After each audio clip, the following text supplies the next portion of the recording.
Di tengah upaya besar modernisasi kekuatan udara Indonesia, muncul satu pertanyaan krusial.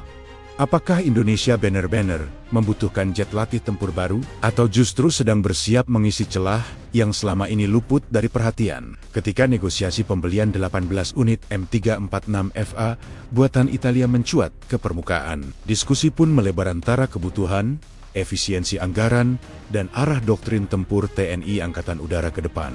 Negosiasi antara Leonardo Aeronautics dan TNI Angkatan Udara terkait rencana pengadaan 18 unit pesawat jet latih tempur M-346FA bukanlah isu yang muncul secara tiba-tiba. Informasi ini pertama kali ramai diperbincangkan setelah dilaporkan oleh sebuah media internasional dan diunggah ulang oleh akun pemerhati pertahanan Align Awareness. Meski belum ada konfirmasi resmi berupa kontrak atau penandatanganan, fakta bahwa negosiasi disebut sedang berlangsung menunjukkan adanya ketertarikan serius dari pihak Indonesia. Pertanyaannya kemudian bukan lagi apakah benar ada pembicaraan, melainkan mengapa M346 dan mengapa sekarang. Untuk menjawab itu, kita perlu melihat konteks besar modernisasi alutsista udara Indonesia. Dalam satu dekade terakhir, TNI Angkatan Udara berada pada fase transisi besar. Armada lama seperti Hawk 109 per 209 F5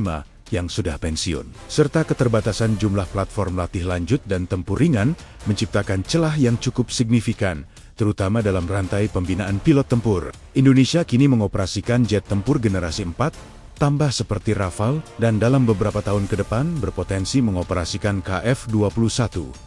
Jet-jet ini memiliki sistem avionik, sensor, dan manajemen tempur yang jauh lebih kompleks dibandingkan generasi sebelumnya. Masalahnya, loncatan dari jet latih dasar atau latih lanjut konvensional langsung ke jet tempur canggih bukanlah hal ideal, baik dari sisi keselamatan maupun efisiensi. Disinilah peran jet latih tempur canggih seperti M346 menjadi relevan. M346 bukan sekadar pesawat latih. Varian FA Fighter Attack secara khusus dirancang sebagai platform multi-role yang mampu menjalankan peran latihan lanjut, agresor, serangan ringan, hingga dukungan udara dekat. Pesawat ini dilengkapi radar AESA buatan Leonardo, sistem avionik digital penuh, fly-by-wire, serta kemampuan mensimulasikan karakteristik penerbangan dan sistem tempur jet generasi modern. Dari sisi doktrin pelatihan, M346 memungkinkan pilot untuk berlatih hampir seluruh spektrum misi sebelum berpindah ke jet tempur utama. Ini mencakup air-to-air combat, air-to-ground, electronic warfare dasar, hingga penggunaan data link dan sensor fusion secara simulatif. Artinya, jam terbang mahal di Rafale atau KF-21 bisa ditekan secara signifikan. Aspek biaya menjadi poin penting berikutnya. Jet tempur modern memiliki biaya operasional yang sangat tinggi. Menggunakan platform tersebut untuk pelatihan lanjutan dalam jumlah besar jelas tidak efisien. M346 dirancang justru untuk menjawab dilema ini, menghadirkan pengalaman tempur modern dengan biaya operasi yang jauh lebih rendah. Leonardo mengklaim bahwa biaya per jam terbang M346 berada di kelas yang sangat kompetitif untuk pesawat dengan kapabilitas seperti ini. Inilah alasan mengapa banyak negara memilihnya sebagai backbone pelatihan lanjutan. Italia sebagai negara asal, Polandia, Singapura, hingga Israel telah mengoperasikan M346 dalam berbagai konfigurasi. Khusus Singapura, penggunaan M346 cukup relevan sebagai perbandingan. RSAF mengoperasikan jet tempur generasi modern dan memilih M346 sebagai Advanced Jet Trainer untuk memastikan pilot mereka siap menghadapi kompleksitas platform frontline. Keputusan ini sering dijadikan referensi oleh pengamat militer kawasan, termasuk dalam konteks Indonesia. Namun, Indonesia sebenarnya sudah memiliki jet latih tempur, yaitu Tinggi-50-20 Golden Eagle buatan Korea Selatan. Disinilah diskusi menjadi menarik. Mengapa perlu M346 jika T-50 sudah ada? Jawabannya terletak pada perbedaan filosofi desain dan peran. T-50 pada dasarnya adalah jet latih supersonik yang dikembangkan dari platform tempur ringan dengan performa tinggi dan kemampuan tertentu untuk misi tempur.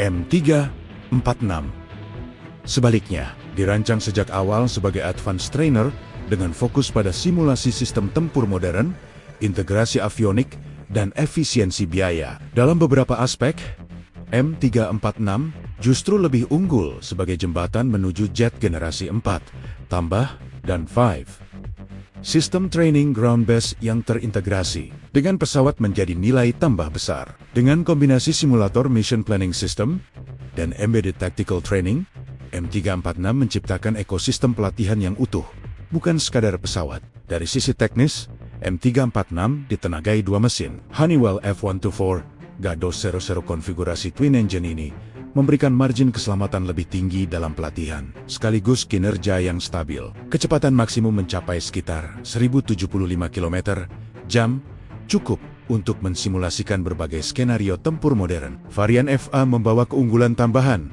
kemampuan membawa persenjataan nyata untuk misi serangan ringan dan dukungan udara dekat. Ini membuat M346 tidak hanya relevan dalam masa damai, tetapi juga berguna dalam skenario konflik intensitas rendah hingga menengah, patroli, atau operasi anti-gerilya. Kemampuan pengisian bahan bakar di udara semakin memperluas fleksibilitas operasionalnya. Di kelas jet latih tempur, fitur ini bukanlah hal umum dan menjadi nilai jual tersendiri.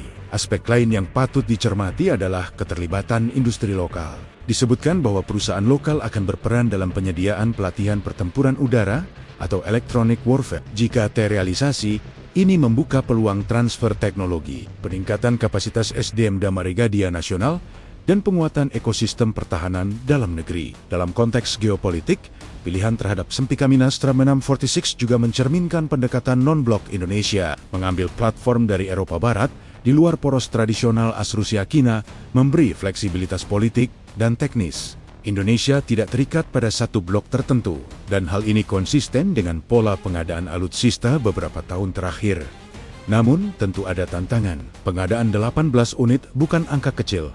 Baik dari sisi anggaran maupun integrasi logistik, TNI AU harus memastikan bahwa platform ini benar-benar melengkapi, bukan justru menambah kompleksitas armada. Integrasi dengan sistem yang sudah ada, rantai pasok suku cadang, dan kesiapan infrastruktur menjadi faktor penentu keberhasilan.